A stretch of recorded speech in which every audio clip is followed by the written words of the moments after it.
សួស្តីពុកម៉ែបងប្អូនទាំងអស់គ្នានៅក្នុងថ្ងៃនេះដែរខ្ញុំនឹងធ្វើការបង្ហាញពីលំអសណ្ដោងម៉ូតូជាប្រភេទលក់កាហ្វេលក់ភេសជ្ជៈនិងលក់ប្រហិតជៀននិងបុកល្ហុងចាគាត់បានធ្វើការកំងចាពីខាងខ្ញុំផ្ទាល់តែម្ដងចាសម្រាប់លំអយើងគឺមានទំហំខ្នាតតឹង1ម៉ែត្រកន្លះបដោយវា2ម៉ែត្រគត់សាច់ក្នុងបាន1ម៉ែត្រណាពុកម៉ែបងប្អូនទាំងអស់គ្នាចាគាត់បានធ្វើការកំងបាញ់ពណ៌ប្រផេះចាពណ៌នេះគឺងាយចាក់ទៅណាទេចានេះគឺទូកញ្ចក់របស់យើងចាទូកញ្ចក់របស់យើងតតឹង25បដោយ1ម៉ែត្រ2កម្ពស់45 2ថ្នាក់4ប្រឡោះចាហើយមកចំហៀងនេះទៀតចានេះទូនេះក៏រៀងខ្ពស់ជាងទូមួយនោះតតឹង25កម្ពស់វា70ចាបដោយវា1ម៉ែត្រ2ដូចគ្នា2ថ្នាក់6ប្រឡោះចាពីលើនេះគាត់អាចគាត់កំងធ្វើឲ្យវាយអ៊ីណុកមកផ្ទាំងហ្មងចាគាត់អាចឆុងកាហ្វេឬក៏ដាក់ចក្រានហ្គាសមកជៀនប្រហិតជៀនអីបានធម្មតាចា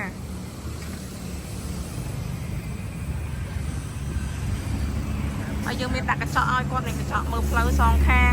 ហើយដបូលគឺយើងប្រាក់កស៊ូ2ជាន់ហើយមានអាវភ្លៀងតឡឹងក្បាត់ជុំវិញជូនគាត់ចានេះផ្នែកចំហៀងពុកម៉ែបងប្អូនទាំងអស់គ្នាចា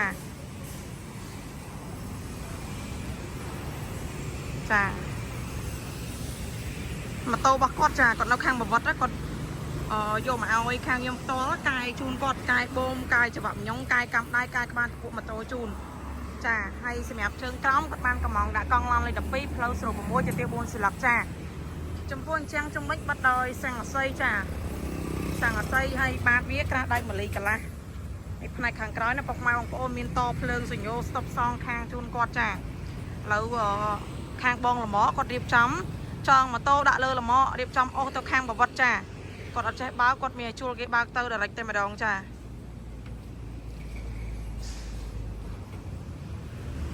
សម្រាប់ពុកម៉ែបងប្អូនដែលគាត់មានតម្រូវការចង់កំងធ្វើលម៉សណ្ដោងចាចង់ឆ្នៃទៅជាប្រភេទលក់កាហ្វេលក់ភេសជ្ជៈលក់ប្រហិតជៀនបុកល្ហុងបាយឆាមីឆាឆ្នៃដាក់ទូកញ្ចក់ឆ្នៃដាក់ធុងហ្គាសក្បាលហ្គាសអីខាងយើងខ្ញុំមានរៀបចំជាសេតចាមានឈុតទាំងម៉ូតូទាំងរទេះចាឬក៏ទិញតែរទេះពីខាងខ្ញុំផ្ទាល់ក៏បានដែរចាសម្រាប់ទីតាំងរបស់យើងខ្ញុំគឺនៅភ្នំពេញនៅផ្សារដើមស្កូវលើផ្លូវ271នៅទល់មុខធនាគារ ABA តែម្ដងចានេះនេះមកបន្តិចមកឃើញ ABA ចាសម្រាប់ពុកម៉ែបងប្អូនមានតម្រូវការចង់សាកសួរព័ត៌មានផ្សេងៗសូមឆាតចូល Telegram របស់នាងខ្ញុំដែលខ្ញុំដាក់លើវីដេអូហ្នឹងឬក៏លេខទូរស័ព្ទលេខខ្សែផ្នែកខាងលើឬក៏ឆាតចូល Page របស់នាងខ្ញុំផ្ទាល់ចាជាចុងក្រោយនេះខ្ញុំសូមអរគុណពុកម៉ែបងប្អូនទាំងអស់គ្នាដែលបានតាមដានទស្សនាវីដេអូរបស់នាងខ្ញុំចាប់ពីដើមរហូតដល់ចប់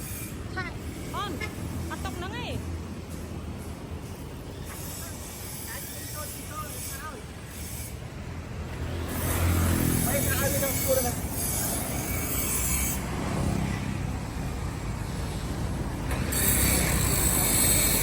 អរគុណ